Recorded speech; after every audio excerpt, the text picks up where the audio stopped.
Episode four. Four. Can't believe I've already uploaded 3 videos. This will be number 4. Excuse me if I'm turning in my chair. It's just I gotta keep my body moving, I guess. Calvicide wipes, stay clean, sanitize when you're at work, and when you're at home. Of course, you don't have calvicide at home. But anyway, as you see in the title, today I just want to kind of piggyback off of episode 2, where I was talking about how I became a mom and, motherhood and stuff like that. I just want to kind of piggyback off that.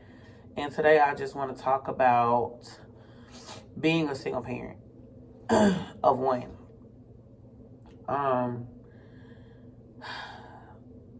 Like I was saying in episode 2, when I got pregnant with my first child, I was supposed to go to the military. Found out I was pregnant in November. I was scheduled to leave for basic training February 3rd of the next year.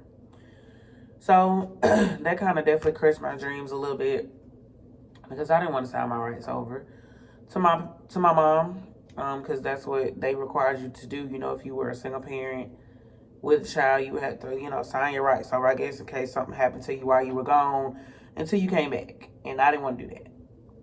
And I didn't want to leave my baby. Fresh baby. I didn't want to leave her.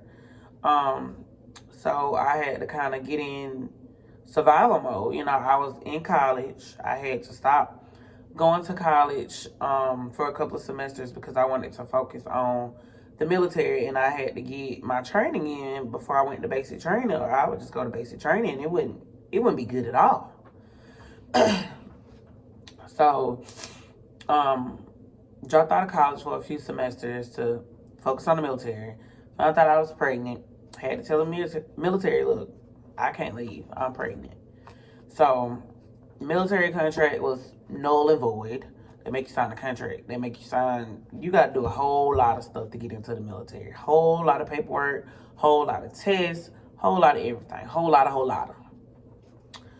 And like I said, my dreams were really crushed because I didn't have a backup plan. The military was my plan. So I said, okay, well, I guess I'll just go back to school. I stayed out of school up until I had her, I think. And I was just working, this job, that job, this job, that job, just really job hopping. Didn't know what in the world I wanted to do with my life. Went back to school when she was 2 weeks old. 2 weeks old. Went back to college. Started working at a daycare. 2 weeks old. Had literally just had a baby. And I know my grandma probably wanted to wring my neck. Because them old souls don't play about being outside before your 6 weeks, before, the baby even whatever. They don't play about that. So I don't even think I told my grandma I went back to school and back to work when my baby was 2 weeks old. I think she found out probably through my mama. And yeah, I had to hear her mouth on the phone. But I had to do what I had to do because I already knew her dad was not going I already knew. Because when I was pregnant, he wasn't nothing. He was in and out of jail. And that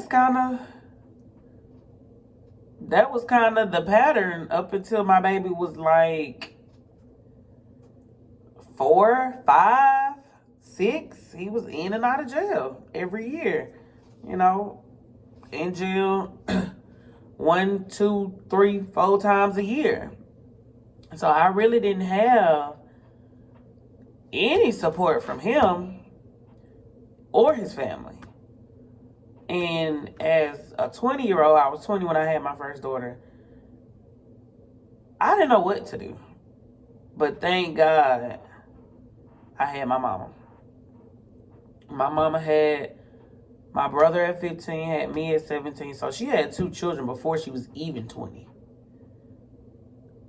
She knew how it went. She knew I had to get out here and get it by any means necessary, irregardless of what my daughter's dad wasn't doing. You know, I couldn't worry about him. I couldn't worry about who he was with and where he was. Mind you, let me rewind a little bit. Give you some history. Me and my daughter's dad was together for 5 years. On and off. 5 years. So, never in my life I thought I would get pregnant. 1. 2, we would have our first child together. 3, he wouldn't be there for my baby. As his first only, still his only child. And she's not.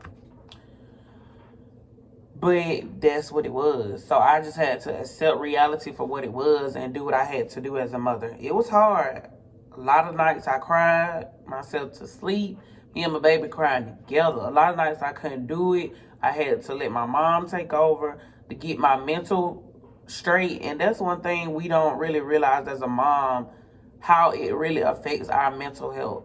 And if you don't take care of your mental, there's nothing that you can really do physically. You know, before, after you shut down, you shouldn't let yourself carry on and carry on and carry on and get to that point to where you mentally shut down, where you mentally have a mom burnout. You should not let yourself get to that point. I don't care who you have to call to give you some relief from being a mom for an hour, 2 hours, 3 hours. Go enjoy yourself. You know, call your mama, your grandma, aunt, cousins. Don't just leave your baby with anybody now. Don't leave your baby with anybody, because you can't trust everybody with something so precious. Something that's not theirs, something that's yours. You cannot trust everybody with your children. You can't trust everybody with your children. I still don't trust everybody with mine. And they 9, 6, and almost 2. You can't. You can't. But you know, everybody needs a break every once in a while. But like I said, thank God for my mama. You know, my mama kept me, or tried to keep me on the straight and narrow. She tried to keep me uplifted. She tried to motivate me. She tried to let me know, you know, God wouldn't put too much on you that you're not able to bear. You know, you got this. Keep pushing. As long as you in school and trying to work, I'm going to help you as much as I can. Financially, she did more than enough for my baby. Financially. Because I was not financially stable at 20 and just had a baby. I was working at a daycare, making minimum wage. I was not financially stable at all. I had always lived with my mom on and off, even after I had my daughter, even after I had my second child, even after I had my third child. I was always living on and off with my mom because I would get myself caught up in these situations. But I thank God that I overcame. I thank God that he brought me out. I thank God that he did not leave me in my ignorance, you know, trying to be with these people and trying to make it work, and for my children's sake, you know, trying to be out there without putting him first.